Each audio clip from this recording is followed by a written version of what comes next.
Hi നമസ്കാരം. Welcome to my channel cosmic sign. This is Shyam S Sundar with you. അപ്പം ഞാനിപ്പോൾ ഈ വീഡിയോ ചെയ്യാൻ കാരണം ഈ കൺസൾട്ടേഷൻ്റെ പ്രൊസീജിയറിനെ കുറിച്ച് ഒരുപാട് ആൾക്കാർ വാട്സപ്പിലൂടെ മെസ്സേജ് അയക്കുകയും കോൾ ചെയ്യുകയും ഒക്കെ ചെയ്യാറുണ്ട്. അപ്പോൾ ആ കൺസൾട്ടേഷൻ പ്രൊസീജിയർ പറയുന്നതിന് വേണ്ടിയാണ് ഞാനിപ്പോൾ ഈ വീഡിയോ ചെയ്യുന്നത്. അതായത് നമ്മുടെ കൺസൾട്ടേഷൻ എന്ന് വെച്ചാൽ ഓൺലൈൻ കൺസൾട്ടേഷനുണ്ട്, കൂടാതെ കസ്റ്റമറുടെ സൈറ്റ് വിസിറ്റ് ചെയ്യുന്നുണ്ട്. അതായത് അവരുടെ വീട്, ഫ്ലാറ്റ്, വില്ല ഒക്കെ വിസിറ്റ് ചെയ്തുകൊണ്ട് കൺസൾട്ടേഷൻ കൊടുക്കുന്നുണ്ട്. ഞാൻ ദുബായിലാണ് താമസിക്കുന്നത്. കഴിഞ്ഞ 22 വർഷമായിട്ട് ദുബായിലാണ് താമസിക്കുന്നത്. അപ്പോൾ അതുകൊണ്ട് തന്നെ UAE-യിലുള്ളവർക്ക് എന്നെ നേരിട്ട് വന്ന് കാണാം, അല്ലെങ്കിൽ അവരുടെ ഓഫീസിലോ വീട്ടിലോ അല്ലെങ്കിൽ അവിടെ ഫ്ലാറ്റിലോ എവിടെയാണെന്ന് വെച്ചാൽ പോയി കൺസൾട്ടേഷൻ കൊടുക്കുവാനായിട്ട് സാധിക്കും. അതല്ലാതെ ഓൺലൈൻ കൺസൾട്ടേഷനും കൊടുക്കുവാൻ സാധിക്കും. അപ്പം എൻ്റെ കൺസൾട്ടേഷൻ്റെ ഫീസ് എന്ന് പറയുന്നതാണെങ്കിൽ UAE ദിറംസിലാണ് ഞാൻ ചാർജ് ചെയ്യുന്നത്.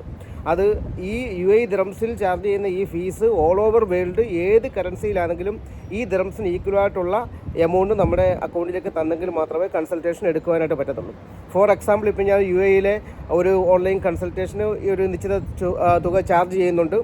അപ്പം ഇന്ത്യയിൽ നിന്ന് വിളിക്കുന്ന ഒരു വ്യക്തിയാണെങ്കിൽ തീർച്ചയായിട്ടും ആ ദിറംസിന് ആനുപാതികമായിട്ടുള്ള ഇന്ത്യൻ റുപ്പീസ് ഇന്ത്യയിൽ അടച്ചെങ്കിൽ മാത്രമേ നിങ്ങൾക്ക് കൺസൾട്ടേഷൻ ലഭിക്കുകയുള്ളൂ. ഒന്ന്. ഇനി രണ്ടാമത്തെ കാര്യം എന്ന് വെച്ചാൽ ആണെങ്കിൽ ഞാൻ ഒരുപാട് ആൾക്കാർക്ക് കൺസൾട്ടേഷൻ കൊടുക്കത്തില്ല.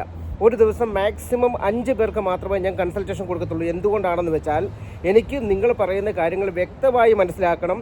അതിനുശേഷം നിങ്ങൾക്ക് കറക്റ്റായിട്ടുള്ള റെമഡീസ് തരണം. കാരണം നിങ്ങൾ പൈസ എടുത്ത് കൺസൾട്ടേഷന് വരുമ്പോഴത്തേന് തീർച്ചയായിട്ടും ഒരുപക്ഷെ നിങ്ങൾക്ക് ബുദ്ധിമുട്ടുള്ള വ്യക്തികളായിരിക്കാം. തീർച്ചയായിട്ടും ബുദ്ധിമുട്ടും പ്രയാസങ്ങളും ഒക്കെ ഉള്ളവരാണല്ലോ ഇങ്ങനത്തെ കാര്യത്തിനൊക്കെ വരുന്നത്. അല്ലാതെ ഭയങ്കര സാമ്പത്തിക ശേഷിയിലും നല്ല രീതിയിലുമൊക്കെ താമസിച്ചു പോകുന്ന ആൾക്കാർക്ക് ഇതിൻ്റെ ആവശ്യമില്ല.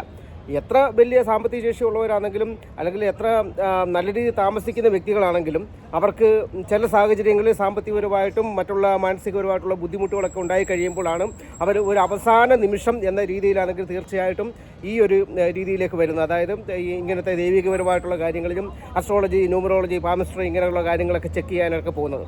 അപ്പോൾ അതുകൊണ്ട് തന്നെ നിങ്ങളുടെ പൈസയ്ക്ക് കറക്റ്റായിട്ടുള്ള ഒരു ആ വാല്യൂ കണക്കാക്കിക്കൊണ്ട് തീർച്ചയായിട്ടും നിങ്ങൾ കൺസൾട്ടേഷൻ എടുത്തു കഴിഞ്ഞാൽ അതിന് പരിപൂർണമായിട്ടും അതിൻ്റെ റെമഡീസ് തരിക എന്നത് എൻ്റെ ഉത്തരവാദിത്തമാണ്.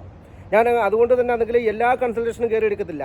ശാശ്വതമായിട്ടും നിങ്ങൾക്ക് അതിന് റെമഡീസ് തരാൻ പറ്റുമെന്ന് എനിക്ക് പൂർണ്ണ ബോധ്യമുള്ള ആ ഒരു കൺസൾട്ടേഷൻ മാത്രമേ ഞാൻ എടുക്കൂ. അല്ലാതെ വെറുതെ നിങ്ങളുടെ പൈസ ആണെങ്കിൽ മേടിച്ചിട്ടാണെങ്കിൽ അയ്യോ ചെയ്തു തരാമെന്ന് പറഞ്ഞിട്ട് ഏറ്റവും ലാസ്റ്റ് ആണെങ്കിൽ പറ്റില്ല എന്ന് പറയത്തില്ല. ആദ്യം തന്നെ നിങ്ങളുടെ കാര്യങ്ങളൊക്കെ ചോദിച്ച് മനസ്സിലാക്കിയ ശേഷം എനിക്ക് വ്യക്തമായ ഒരു റെമഡി നിങ്ങൾക്ക് തരാൻ പറ്റുമെങ്കിൽ മാത്രമേ നിങ്ങളോട് ഫീസ് അടയ്ക്കാൻ പറയത്തുള്ളൂ. അപ്പോൾ അതുകൊണ്ട് ഒരു കാര്യം മനസ്സിലാക്കുക, നിങ്ങൾ ഇന്ത്യയിൽ നിന്ന് വിളിക്കുന്നത്, പ്രത്യേകിച്ച് ഇന്ത്യയിൽ നിന്ന് വിളിക്കുന്നവർ, ഞാൻ എൻ്റെ കൺസൾട്ടേഷൻ ഫീസ് എന്ന് പറയുന്നത് ദിറംസിലാണ് ഞാൻ അത് ചാർജ് ചെയ്യുന്നത്. അതുകൊണ്ട് ഈ ദിറംസിൻ്റെ കറസ്പോണ്ടിങ് ആയിട്ടുള്ള എമൗണ്ട് നിങ്ങൾ ഇന്ത്യയിൽ അക്കൗണ്ടിൽ അടയ്ക്കണം. നിങ്ങൾ നോർമലി വിചാരിക്കും നാട്ടിലെ ഒരു അസ്ട്രോളജറെ കാണാൻ പോകുമ്പം നിങ്ങൾ കൊടുക്കുന്ന എമൗണ്ട് എത്രയാണെന്ന് ഒരു പക്ഷേ 500, 1000, 1500 ഒക്കെ ആയിരിക്കും. എന്നാൽ എൻ്റെ കൺസൾട്ടേഷൻ ഫീസ് ഞാൻ പറയുകയാണ്, അത് നിങ്ങളുടെ നാട്ടിൽ കൊടുക്കുന്നതിൻ്റെ 10 ഇരട്ടിയാണ് ദിറംസിലേക്ക് അത് വരുമ്പോൾ അതിൻ്റെ കൺസൾട്ടേഷൻ ചാർജസ് വരുന്നത്. അപ്പോൾ ഇതൊക്കെ പേ ചെയ്യാൻ കഴിവുള്ള വ്യക്തികൾ മാത്രമേ കൺസൾട്ടേഷന് വേണ്ടി കോൺടാക്റ്റ് ചെയ്യാവൂ. അല്ലാതെ എല്ലാവരും കോൺടാക്ട് ചെയ്ത് നിങ്ങൾക്ക് അതിനുള്ള വരുമാനം ഇല്ലെങ്കിൽ നിങ്ങൾ കോൺടാക്ട് ചെയ്യേണ്ട. അപ്പോൾ നിങ്ങളെപ്പോലുള്ള സാധാരണ വ്യക്തികൾക്ക് എൻ്റെ ആ പറയുന്ന കാര്യങ്ങൾ മനസ്സിലാക്കാനും അതനുസരിച്ച് പ്രവർത്തിക്കുവാനും അത് ആക്സെപ്റ്റ് ചെയ്യുവാനും ഒക്കെ വേണ്ടിയാണ് ഞാൻ യൂട്യൂബ് ചാനൽ തുടങ്ങിയേക്കുന്നത്. അപ്പോൾ ആ ചാനലിൻ്റെ അത്ര എല്ലാ കാര്യങ്ങളും പറയും. അപ്പോൾ സാമ്പത്തികപരമായിട്ട് ബുദ്ധിമുട്ടും പ്രയാസങ്ങളൊക്കെ അനുഭവിക്കുന്ന ആൾക്കാരെയും ബിലോ ആവറേജ് ആയിട്ടുള്ള സാധാരണക്കാരെയും ഒക്കെ കണക്കിലാക്കിയാണ് ഞാൻ യൂട്യൂബ് ചാനലിൻ്റെ അകത്ത് ഞാൻ കാര്യങ്ങൾ പറയുന്നത്. അപ്പോൾ നിങ്ങൾക്ക് ആ യൂട്യൂബ് ചാനലിൽ പറയുന്ന കാര്യങ്ങൾ നിങ്ങൾ ഫോളോ ചെയ്യുകയും അത് ഞാൻ പറയുന്ന കാര്യങ്ങളാണെങ്കിൽ അത് കേൾക്കുകയും അത് മനസ്സിലാക്കുകയും അതുപോലെ ഒരു ഗുരുദക്ഷിണ എന്ന രീതിയിൽ ചാനൽ സബ്സ്ക്രൈബ് ചെയ്യുകയും ലൈക്ക് ചെയ്യുകയും ഷെയർ ചെയ്യുകയും ഒക്കെ ചെയ്ത് കഴിഞ്ഞാൽ ഓട്ടോമാറ്റിക്കായി നിങ്ങൾക്ക് ഒരു റെമഡി കിട്ടി. മനസ്സിലായോ? അല്ലാതെ നിങ്ങൾക്ക് എൻ്റെ ആ ഒരു വലിയ കൺസൾട്ടേഷൻ ഫീസ് തരാൻ കഴിവില്ലാത്ത, എനിക്ക് തോന്നുന്നു കേരളത്തിൽ നിന്ന് വിളിക്കുന്ന അല്ലെങ്കിൽ ഇന്ത്യയിൽ നിന്ന് വിളിക്കുന്ന ആൾക്കാരിലെ ഒരു 100-ൽ 80% ആൾക്കാർക്ക് എൻ്റെ ഇത്രയും വലിയൊരു കൺസൾട്ടേഷൻ ഫീസ് തരാൻ കഴിവുള്ള ആൾക്കാരായിരിക്കത്തില്ല. അതുകൊണ്ട് നിങ്ങൾ ചെയ്യേണ്ടത്, നിങ്ങൾ ചാനൽ കാണുക, ചാനലിൽ പറയുന്ന കാര്യങ്ങൾ മനസ്സിലാക്കുക, അതിൻ്റെ അത് പറയുന്ന റെമഡീസ് നിങ്ങൾ ചെയ്യുക. താൽക്കാലികമായിട്ട് നിങ്ങൾക്കൊരു ആശ്വാസം കിട്ടും. അതിനുശേഷം നിങ്ങൾക്ക് സാമ്പത്തികപരമായിട്ടും മറ്റുള്ള രീതിയിലുമൊക്കെ ഉയർച്ചയാകുന്ന സമയത്ത് നിങ്ങൾക്ക് എൻ്റെ കൺസൾട്ടേഷൻ ഫീസ് തന്നിട്ട് നിങ്ങൾക്കാണെങ്കിൽ കൺസൾട്ടേഷൻ എടുക്കുകയും പരിപൂർണ്ണമായിട്ടുള്ള റെമഡീസ് നിങ്ങൾക്ക് മനസ്സിലാക്കുവാനും ഒക്കെ സാധിക്കും. മനസ്സിലായോ? അപ്പോൾ ഇതെന്ന് പറയുന്നതിന് വേണ്ടി അപ്പം പിന്നെ ഈ കൺസൾട്ടേഷൻ ഫീസ് എന്ന് പറയുന്നതാണെങ്കിൽ ഞാൻ വീണ്ടും പറയുന്നു, ഇന്ത്യയിൽ നിന്ന് കോൺടാക്ട് ചെയ്യുന്നവർ നിങ്ങളൊന്നും മനസ്സിലാക്കുക, സാധാരണ ഒരു കൺസൾട്ടേഷൻ ഫീസ് അല്ല ഞാൻ മേടിക്കുന്നത്. ഇന്ത്യയിലെ മേടിക്കുന്നതിൻ്റെ 10 ഇരട്ടി പൈസയാണ് ഞാനിവിടെ ദുബായിൽ മേടിക്കുന്നത്. അതുകൊണ്ട് തന്നെ അതിന് വേൾഡ് വൈഡ് എവിടെ നിന്ന് വന്നാലും ആ ദിറംസിന് കറസ്പോണ്ടിങ് ആയിട്ടുള്ള എമൗണ്ടാണ് മേടിക്കുന്നത്. അതുകൊണ്ട് ദയവായി നിങ്ങൾ ആ ഒരു കാര്യം മനസ്സിലാക്കിയിട്ട് വേണം കൺസൾട്ടേഷൻ വിളിക്കാനായിട്ട്. ഓക്കെ. പിന്നെ രണ്ടാമത്തെ കാര്യം എന്ന് വെച്ചാൽ ഇവിടെ പിന്നെ നമ്മളൊരു രാജവശ്യ യന്ത്രത്തെക്കുറിച്ച് പറഞ്ഞപ്പോൾ ഉണ്ട്. ഈ രാജവശ്യ യന്ത്രം എന്ന് പറയുന്നതാണെങ്കിൽ അത് സാധാരണ ഒരു എമൗണ്ടിന് കിട്ടത്തില്ലത്. മനസ്സിലായോ? രാജവശ്യ യന്ത്രത്തിൻ്റെ എമൗണ്ട് അങ്ങ് 10,000 കണക്കിന് രൂപയാണ് രാജവശ്യ യന്ത്രത്തിൻ്റെ. നിങ്ങൾ വിചാരിക്കും 2,000 രൂപയോ 3,000 രൂപയോ കൊടുത്തു കഴിയുമ്പം ആമസോണിൽ നിന്ന് കിട്ടുന്ന പോലത്തെ യന്ത്രമല്ല, അത് കിട്ടില്ല. അത് തന്നെയുമല്ല, നിങ്ങൾ ഇനി 1 കോടി രൂപ അക്കൗണ്ടിലേക്ക് നിങ്ങൾ കൊണ്ടുവന്ന് ഇട്ടെന്ന് പറഞ്ഞാലും ആ യന്ത്രം എല്ലാവർക്കും തരാനും പറ്റത്തില്ല. നിങ്ങളുടെ ഡീറ്റെയിൽസും കാര്യങ്ങളും ഒക്കെ തന്നു കഴിഞ്ഞ് അത് നിങ്ങൾക്ക് സ്യൂട്ടബിൾ ആണെന്ന് പ്രശ്നവശാലെ ഇവിടെ മനസ്സിലാക്കിയെങ്കിൽ മാത്രമേ ആ യന്ത്രം നിങ്ങൾക്ക് തരത്തുള്ളൂ. അല്ലാതെ വെറുതെ തരില്ല. കാരണം നിങ്ങളുടെ പൈസയ്ക്ക് കറക്റ്റായിട്ടുള്ള ആ ഒരു തരുന്നതിന് അതിനൊരു വാല്യൂ, അതിൻ്റെ ആ വാല്യൂ കണക്കാക്കി അതിന് തിരിച്ച് നിങ്ങൾക്ക് ഒരു പ്രതിഫലം കിട്ടണം. അല്ലെങ്കിൽ നിങ്ങൾക്ക് അതിന് തിരിച്ചാണെങ്കിൽ അതിൻ്റെ അതിനൊരു ലാഭം ഉണ്ടാകണം. മനസ്സിലായോ? അതിനുവേണ്ടിയാണ് നമ്മൾ ഈ യന്ത്രം കൊടുക്കുന്നത്.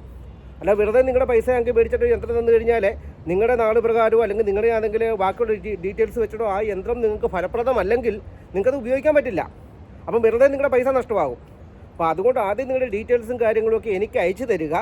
അതിനുശേഷം അതെല്ലാം ചെക്ക് ചെയ്ത ശേഷം നിങ്ങൾ ആ യന്ത്രം കൈകാര്യം ചെയ്യുവാനും ഞങ്ങൾ പറയുന്ന രീതിയിൽ അത് കറക്റ്റായ രീതിയിൽ ഉപയോഗിക്കുവാനും ഒക്കെ പ്രാപ്തരാണെന്ന് ബോധ്യപ്പെട്ടെങ്കിൽ മാത്രമേ നിങ്ങളോട് പൈസ അക്കൗണ്ടിൽ അടയ്ക്കാൻ പറയത്തുള്ളൂ, നിങ്ങൾക്ക് ഈ യന്ത്രം തരത്തുള്ളൂ. അല്ലാതെ ഈ യന്ത്രം കിട്ടുമെന്നും നിങ്ങൾ വിചാരിക്കേണ്ട. അങ്ങനെ തരാനായിട്ട് പറ്റത്തില്ല. എനിക്ക് അങ്ങനത്തെ പൈസ വേണ്ട. അത് ഞാൻ ഫ്രാങ്കായിട്ട് അങ്ങ് പറയുകയാണ്. This is my passive income only. മനസ്സിലായി? ഈ ആസ്ട്രോളജി, ന്യൂമറോളജി, പാമിസ്ട്രി ഇങ്ങനെയൊക്കെയുള്ള കാര്യങ്ങൾ, അല്ലെങ്കിൽ ഹിപ്നോട്ടിസം, പാരാസൈക്കി, ഇതൊക്കെ എൻ്റെ പാസീവ് ഇൻകം മാത്രമാണ്. This is not my main income. അപ്പോൾ അതുകൊണ്ട് തന്നെ ആണെങ്കിൽ തീർച്ചയായിട്ടും പിന്നെ ആൾക്കാർക്ക് നല്ലത് പറഞ്ഞു കൊടുക്കുക എന്നൊരു ചിന്തയിൽ യൂട്യൂബ് ചാനൽ തുടങ്ങിയത്. അതുപോലെ കൺസൾട്ടേഷൻ ഫീസ് എനിക്ക് ഈ ഫീൽഡിലാണെങ്കിൽ അത്ര വലിയ കോമ്പറ്റീഷനും കാര്യങ്ങളൊന്നുമില്ല. കാരണം കൺസൾട്ടേഷന് വരുന്ന വ്യക്തികൾക്ക് ഞാൻ കൺസൾട്ടേഷൻ കൊടുക്കുന്നത് എൻ്റെ രീതിയിലാണ് ഞാൻ കൊടുക്കുന്നത്. അല്ലാതെ കംപ്ലീറ്റ്ലി ഒരു ജ്യോത്സ്യം പറയുന്ന ജ്യോതിശാസ്ത്രം ഉപയോഗിച്ചോ അല്ലെങ്കിൽ കംപ്ലീറ്റ്ലി അല്ലെങ്കിൽ മറ്റേ ഒരു ഹസ്തരേഖാശാസ്ത്രമോ ന്യൂമറോളജി ഉപയോഗിച്ചല്ല. ഇതിൻ്റെ പല മെത്തേഡ്സുകൾ നിങ്ങൾ കൺസൾട്ടേഷൻ എടുക്കുമ്പോൾ ആ സമയം നിങ്ങളോട് സംസാരിച്ച് കഴിയുമ്പോഴാണ് എനിക്ക് മനസ്സിലാകുന്നത് നിങ്ങൾക്ക് ഏത് സയൻസിൻ്റെ സഹായത്തോടു കൂടി നിങ്ങൾക്ക് കൺസൾട്ടേഷൻ തരണം, പരിപൂർണമായിട്ടുള്ള നിങ്ങൾക്ക് ഒരു റെമഡി തരണമെന്ന് ഞാൻ ആ സമയത്താണ് തീരുമാനിക്കുന്നത്. അപ്പോൾ അതുകൊണ്ട് നിങ്ങൾ ഞാനൊരു ജ്യോത്സ്യനാണെന്നും പറഞ്ഞ് എന്നെ കോൺടാക്ട് ചെയ്യാൻ ശ്രമിക്കേണ്ട. ഐ ആം നോട്ട് ഒരു ജ്യോത്സ്യൻ മാത്രമല്ല, ഞാനൊരു പാരാസൈക്കോളജിസ്റ്റാണ്, ഹിപ്നോട്ടിസ്റ്റാണ്, ന്യൂമറോളജിസ്റ്റാണ്, മാന്ത്രിക താന്ത്രിക വിഷയങ്ങൾ കൈകാര്യം ചെയ്യുന്ന വ്യക്തിയാണ്. എപ്പോഴും ഞാനിത് പറയാറുണ്ട്. മനസ്സിലായോ?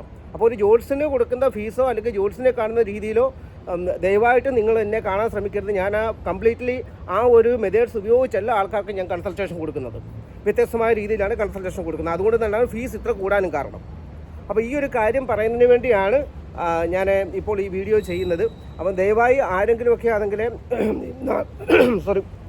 നാട്ടിൽ നിന്നൊക്കെ കൺസൾട്ടേഷന് വേണ്ടി വിളിക്കുന്ന സമയത്ത് തീർച്ചയായിട്ടും ചിലപ്പോൾ നമുക്ക് കൺസൾട്ടേഷൻ എടുക്കാനായിട്ട് പറ്റത്തില്ല. കാരണം അവരുടെ ആണെങ്കിൽ കൺസൾട്ടേഷൻ ഫീസ് കാണത്തില്ല. അതിൻ്റെ പേരിലായിരിക്കും അങ്ങനെ നമുക്കങ്ങനെ 18 വർഷമായിട്ട് 1 രൂപ പോലും മേടിക്കാതെ ഫ്രീ കൺസൾട്ടേഷൻ സകല ആൾക്കാർക്കും കൊടുത്ത വ്യക്തിയാണ് ഞാൻ. അപ്പോൾ ഇനിയും നമ്മളാണെങ്കിൽ ഫ്രീ ആയിട്ട് കൊടുക്കണമെന്ന് പറഞ്ഞാൽ നടക്കുന്ന കാര്യമല്ല. മനസ്സിലായോ? അപ്പോൾ അതുകൊണ്ട് തീർച്ചയായിട്ടും നിങ്ങൾക്ക് താല്പര്യമുള്ളവർക്ക് കറക്റ്റായിട്ട് ഫീസ് അടയ്ക്കുക, കൺസൾട്ടേഷൻ എടുക്കുക. അതല്ല ഇനി നിങ്ങൾക്ക് ഫീസ് അടയ്ക്കാനില്ലെങ്കിൽ വിഷമിക്കേണ്ട കാര്യമില്ല. യൂട്യൂബിൻ്റെ അകത്ത് കാര്യങ്ങൾ പറയും, നിങ്ങളത് കേൾക്കുക, അതിൽ പറയുന്ന കാര്യങ്ങൾ അനുസരിച്ച് മുന്നോട്ട് പോവുക. നിങ്ങൾക്ക് ഉറപ്പായിട്ടും അതിൻ്റെ ഫലം ഉണ്ടാവും.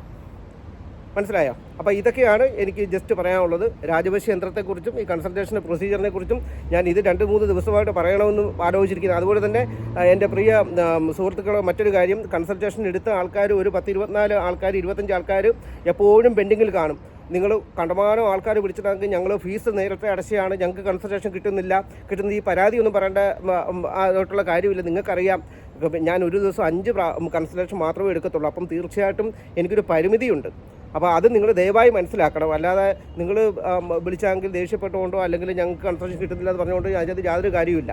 5 കൺസൾട്ടേഷൻ മാത്രമേ കാരണം ഇതിൻ്റെ ഒരു ജ്യോതിഷപരമായിട്ടുള്ളൊരു റെമഡി മാത്രമല്ല, പല സയൻസിലൂടെ ഞാൻ കടന്നുപോയാണ് കൺസൾട്ടേഷൻ കൊടുക്കുന്നതും അതിൻ്റെ റെമഡീസ് പറയുന്നതും. അപ്പോൾ ഇതിനൊക്കെ സമയമെടുക്കും. മനസ്സിലായില്ലേ? അപ്പോൾ അതുകൊണ്ട് ദയവായി ഫീസ് അടച്ച് വെയിറ്റ് ചെയ്യുന്ന ആൾക്കാർ ദയവായി നിങ്ങൾ ശാന്തരായി വെയിറ്റ് ചെയ്യുക. തീർച്ചയായിട്ടും നിങ്ങളുടെ പൈസ നമ്മുടെ അക്കൗണ്ടിൽ വന്നിട്ടുണ്ടെങ്കിൽ നിങ്ങൾക്ക് കൺസൾട്ടേഷൻ കിട്ടുക തന്നെ ചെയ്യും. തർക്കമില്ലാത്ത കാര്യമാണ്. അപ്പോൾ എല്ലാവരും തുടർന്നും ചാനൽ കാണുക, സബ്സ്ക്രൈബ് ചെയ്യുക, ലൈക്ക് ചെയ്യുക, ഷെയർ ചെയ്യുക. അതുകൊണ്ട് തന്നെ എല്ലാവർക്കും നല്ലൊരു പുതുവർഷം വീണ്ടും ആശംസിച്ചുകൊണ്ട് തൽക്കാലം നിർത്തുന്നു. Shyam S Sundar. Thank you very much.